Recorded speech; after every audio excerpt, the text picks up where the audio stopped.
네, 우리 낙원제일교회 고등부, 중등부 우리 친구들과 선생님들, 또 우리 수요일 큐티 시간입니다. 오늘은 마태복음 14장 13절부터 21절 말씀으로 우리가 5천만큼 사랑해라는 주제로 함께 좀 큐티를 나눴으면 좋겠습니다.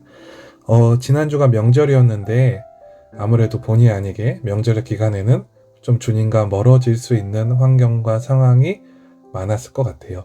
근데 저희들 오늘 다시 우리 고등부와 중등부는 이 큐티를 통해서 다시 한번 주님께 마음을 모으고 주께 집중하고 주의 말씀 가운데 깊이 은혜를 경험하는 그런 시간 되기를 소망합니다. 오늘은 제목에서 나온 것처럼 특별히 유명한 사건이죠.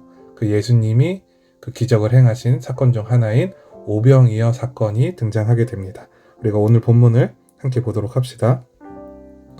먼저 13절을 좀 볼까요? 13절을 보게 되면 예수님께서 들으셨다고 나옵니다. 무언가에 들으신 거죠. 자, 무엇을 들으신 거냐면 사실 우리가 어제 본문에서 바로 세례 요한, 바로 예수 그리스도의 그 오실 길을 준비하는 그 회개 사역을 행했던 세례 요한이 그 죽음이 기록되어져 있습니다. 즉 예수님께서는 바로 이 세례 요한의 죽음을, 순교를 들으신 것입니다. 그래서 예수님께서는 배를 타고 떠나셔서 이제 빈들에 가시게 됩니다. 전도사님도 이 부분을 보면서 예를 들어서 우리 중등부 선생님들 가운데 정말 같이 우리가 사역을 함께 동역하던 분이 만약에 떠나시게 됐다. 이럴 때 마음이 굉장히 힘들 것 같아요. 외롭기도 하고 공허하기도 하고 또 우리 예수님은 완전한 하나님이시자 또 완전한 사람이기도 하셨기 때문에 분명히 이러한 인간적인 감정도 드시지 않았을까. 이거는 성경이 나온 건 아니지만 그러나 주님께서 어쨌든 이 세례 요한의 죽음을 통해서 분명하게 마음을 정돈하고 분명히 새롭게 하시는 그런 시간을 가지셨던 것 같아요. 그래서 빈들로 가셔서 바로 하나님께 집중하는 시간, 기도를 하셨을 수 있고 또 무엇인가 어쨌든 주님 앞에 분명히 마음을 새롭게 정리하는 시간을 가지신 것 같아요. 자, 그리고 그 증거가 무엇이냐면 이제 14절을 보시게 되면 먼저 13절에 이제 고을로, 그러니까 다시 여러 마을로 이제 다시 들어가세요. 그래서 바로 예수님께서 큰 무리를 보시고 불쌍히 여기셔서 그 중에 있는 병자를 고쳐주세요. 자, 즉 뭘 하신 거예요? 치유 사역을 행하셨어요. 자, 그러니까 세례 요한의 죽음에 슬픔에 잠겨 계신 것이 아니라 바로 계속해서 주의 일을 감당하시고 이 공생의 사역을 계속해서 이행하신 것입니다. 자, 바로 이러한 상황 속에서 오늘 이 오병이어의 기적이라는 사건이 등장하게 되는 것입니다. 자, 먼저 그 우리 15절을 보면 자, 이러한 사역 가운데 이제 제자들이 나와요. 제자들이 예수님께 나와서 어떠한 이제 문제를 하나 갖고 와요. 이 제자들이 골치 아픈 문제 하나를 갖고 와요. 자, 여러분, 근데 이 문제는 뭐냐면 바로 저녁 식사에 대한 문제예요.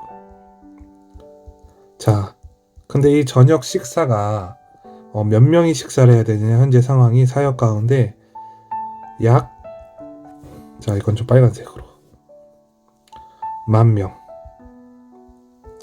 10,000명 이상이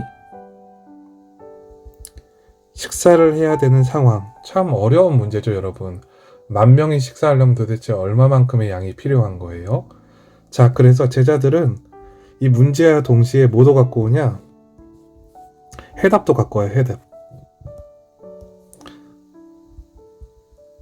자, 그 해답은 무엇이냐면 여기 등장해요. 자, 무리를 보내어 마을에 들어가 먹을 것을 사 먹게 해소서. 자, 즉 각자 해결하고 올 것. 자, 여러분, 이 해답은 전도사님이 생각할 땐 정말 현명하고 지혜로운 해결책입니다. 왜냐면 10,000명을 다 먹일 수가 없는 게 사실이잖아요.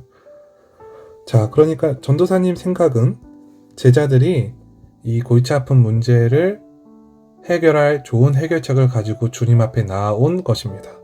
자, 그럼 우리가 16절을 한번 볼까요? 예수님이 어떻게 반응하시는지. 예수님께서 뭐라고 하시냐면, 예수님께서 제자들에게, 자, 그들을 보낼 거 없다. 자, 방법은 뭐냐? 너희가 바로 그 10,000명 이상에게 먹을 것을 줘라. 자, 이게 바로 예수님이 다시 문제를 제출하시는 거예요. 제자들에게. 자, 그래서 11절, 17절.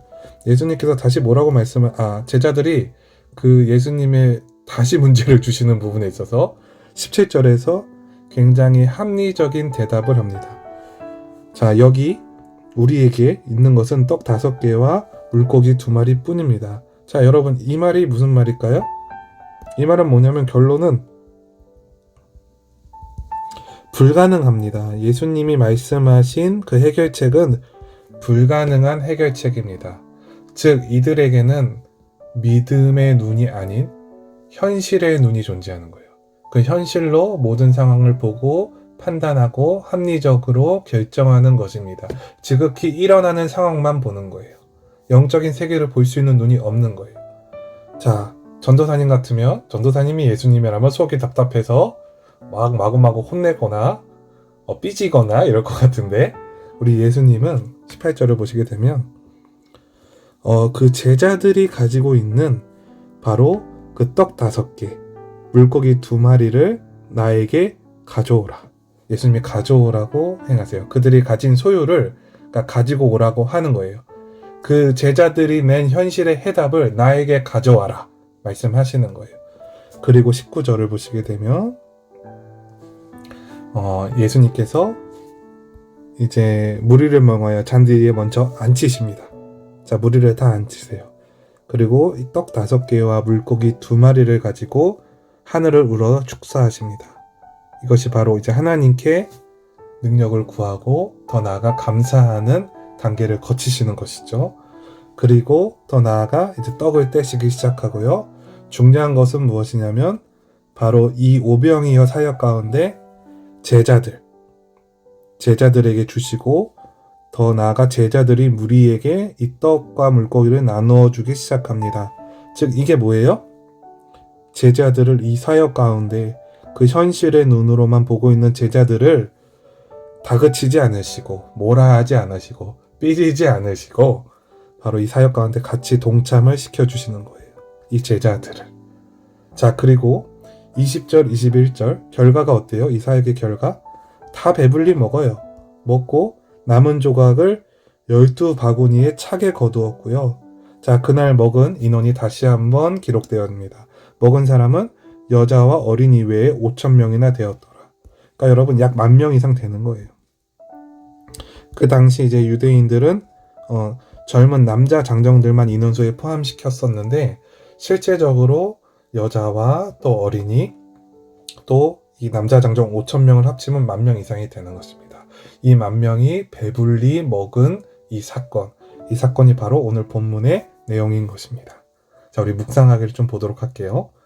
오늘은 묵상하기 내용에 중요한 부분들이 좀 나와요. 여러분, 그 예수님께서 이 사건을 통해서 제자들에게 원하신 것은 오늘 이 묵상하기에 나오는 것처럼 합리적인 생각이 아닌 믿음의 생각입니다.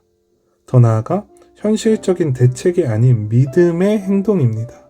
근데 오늘 제자들에게는 바로 이러한 모습이 없었습니다. 자, 그러면서 우리가 밑에 부분을 좀 더 보시게 되면 지금껏 현실의 문제에 맡길 때마다 능력의 주님을 믿지 못한 채 타협하고 포기했다면 아주 작은 믿음으로나마 그분께 나아가세요. 중요한 거, 아주 작은 믿음으로도. 아주 작은 믿음일지라도 주님께 나아가는 것입니다. 여러분, 좀 우리가 생각을 해봤으면 좋겠는데 믿음 생활은 자, 우리 친구들이 지금 교회를 다니는 것은 곧 믿음 생활을 하는 것인데 중요한 단어들이 좀 나오는데 타협, 포기예요. 여러분은 믿음 생활 가운데 분명히 타협하게 되는 부분들이 있을 거예요. 그 이유가 어떠한 것이든 간에. 자, 그러면 여러분 타협하다 보면 결국은 이 타협은 곧 포기입니다. 포기하게 돼요. 자, 그렇게 포기하다 보면 바로 이 믿음에 최후 방어선. 예를 좀 들어볼게요. 예배, 그 다음에 큐티, 또 기도. 자, 이러한 그 최후 방어선들을 포기하게 돼요. 여러분, 쉽게 말하면 지금 이 제자들도 이 오병이어 사건을 통해서 타협을 하는 거예요. 포기를 하는 거예요. 사실은 전혀 그렇게 안 보이죠? 그러나 우리 예수님께서는 그것을 아시고 바로 이 제자들에게 이 오병이어 사건 가운데 그들을 초청하세요. 그들이 가진 그 소유를 가지고 이 사역 가운데 동참시키시고, 또 그들이 실제로 떡을 떼어 나누어 주는 사역 가운데 이들을 함께 하셔서 바로 이 제자들에게 하나님의 놀라운 기적과 은혜를 경험시키십니다. 너희들 왜 이렇게 믿음의 눈이 없니? 현실적으로만 생각하니? 합리적인 해결책만 갖고 오니? 너희들 내가 누구라고 생각하니?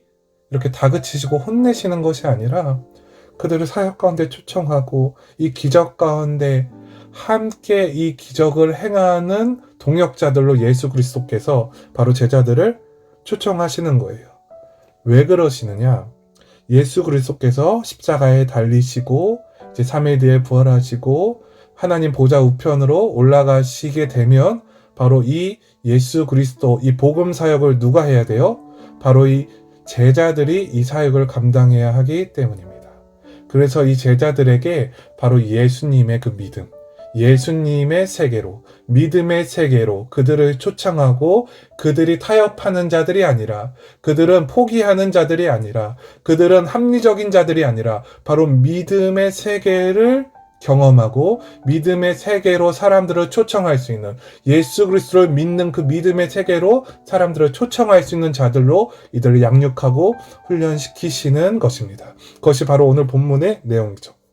자, 우리 이제 마지막으로 1번, 우리 생각하기 1번 질문하고 마칠게요.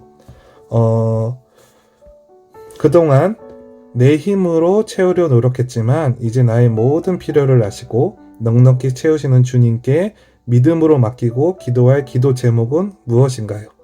자, 오늘 이 오병이어 사건을 토대로 여러분, 나의 기도 제목 가운데 타협하고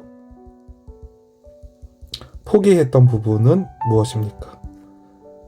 기도하면서도 합리적인 대책으로 그 주님의 응답을 기대하지 않고 현실을 따라간 부분은 무엇입니까?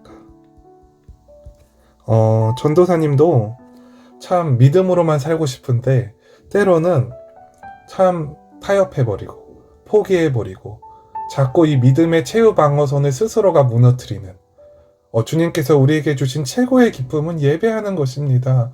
여러분, 우리가 창조된 목적이 무엇입니까? 하나님을 예배하고 그분을 영원토록 찬양하며 그분께 영광 올려드리는 것입니다. 그분이 그것을 기뻐하십니다. 또 반대로 말하면 우리가 예배하지 않으면, 주께 영광 올려드리지 않으면, 찬양하지 않으면, 말씀을 듣고 말씀대로 살아가는 그 믿음의 세계, 그 능력의 세계 안으로 들어가지 못하면 우리는 사람의 본분대로 살아가지 못하는 것, 즉 기능 고장이 오는 것입니다. 그 기능 고장의 그 현상이 무엇입니까? 합리적인 생각, 합리적인 판단, 자꾸 믿음을 제한하는 일들, 이러한 일들이 일어나는 거예요.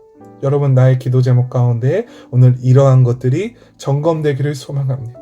믿음의 세계로 들어가는 우리 낙원제일교회 고등부, 중등부가 되기를 간절히 소망하겠습니다. 기도합시다. 사랑이 많으신 하나님 아버지, 그동안 주를 의지한다 하고 예수님을 믿는다고 하면서도 여전히 세상과 타협한 부분, 포기한 부분, 현실적인 대책으로 가득한 나의 부분을 오늘 이 시간 보여지게 하여 주시옵소서.